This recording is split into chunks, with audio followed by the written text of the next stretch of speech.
मणिपुर में हिंसा और बवाल का दौर जारी है। दोनों समुदायों के बीच हिंसा लगातार भड़की हुई है।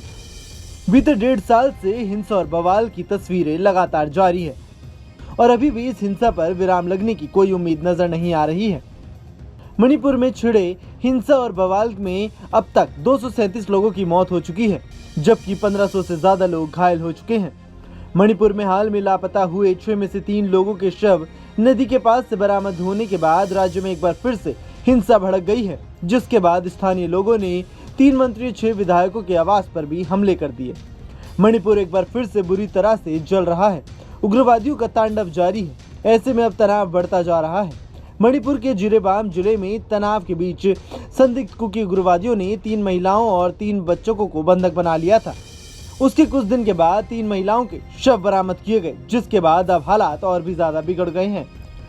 इस मामले पर विपक्षी पार्टियां केंद्र और राज्य सरकार को लगातार घेर रही हैं और जमकर निशाना साध रही है।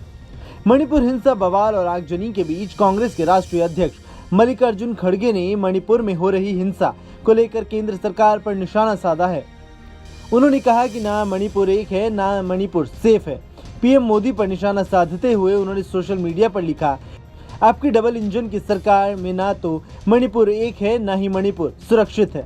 मई साल 2023 से राज्य अकल्पनीय दर्द, विभाजन और बढ़ती हिंसा से गुजर रहा है, जिसने इसके लोगों का भविष्य नष्ट कर दिया। हम इसे पूरी जिम्मेदारी के साथ कह रहे हैं कि ऐसा लगता है कि बीजेपी जानबूझकर मणिपुर को जलाना चाहती है, क्योंकि वो अपनी घृणित विभाजनकारी राजनीति करते हैं। साथ ही उन्होंने आगे लिखा, 7 नवंबर से अब तक कम से कम 17 लोगों की जान जा चुकी है। संघर्षग्रस्त क्षेत्रों में सूची में नए जिले जोड़े जा रहे हैं। आग सीमावर्ती पूर्वोत्तर राज्यों तक फैल रही है। आप खूबसूरत सीमावर्ती राज्य मणिपुर में पूरी तरह से असफल रहे हैं। भले ही आप भविष्य में मणिपुर जाएं, लेकिन राज्य के लोग कभी आपको माफ नहीं करेंगे। मणिपुर में जारी हिंसा के बीच गृह मंत्रालय ने 14 नवंबर को इम्फाल समेत कई शहरों में लगातार अफस्पा को लागू कर दिया है। मणिपुर सरकार ने केंद्र से 6 थाना क्षेत्रों में आने वाले इलाकों में सशस्त्र बल विशेष शक्तियां अफस्पा की समीक्षा कर उसे हटाने का अनुरोध भी किया है।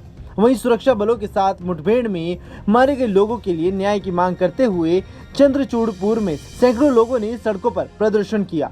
इसके साथ ही मणिपुर के 6 पुलिस थाना क्षेत्रों में अफस्पा को फिर से लागू करने की मणिपुर कांग्रेस ने निंदा की। राज्य कांग्रेस प्रमुख किशिम मेघचंद्र ने इसे सरकार की विफलता करार दिया। इतना ही नहीं, मणिपुर को लेकर एनआईए ने भी कई रिपोर्ट पेश की है। एनआईए ने मणिपुर और देश भर में दूसरे राज्यों में अवैध हथियारों और गोला बारूद की तस्करी में शामिल एक आरोपित के खिलाफ आरोप पत्र भी दायर किया है। इस बवाल, हिंसा और आगजनी के बीच अब देखना होगा कि मणिपुर में कब तक शांति वापस लौटती है।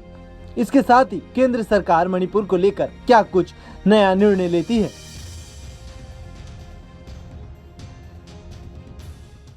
न्यूज नेशन अब व्हाट्सएप पर खबरों के ताजा अपडेट के लिए न्यूज नेशन के इस क्यूआर कोड को स्कैन करें।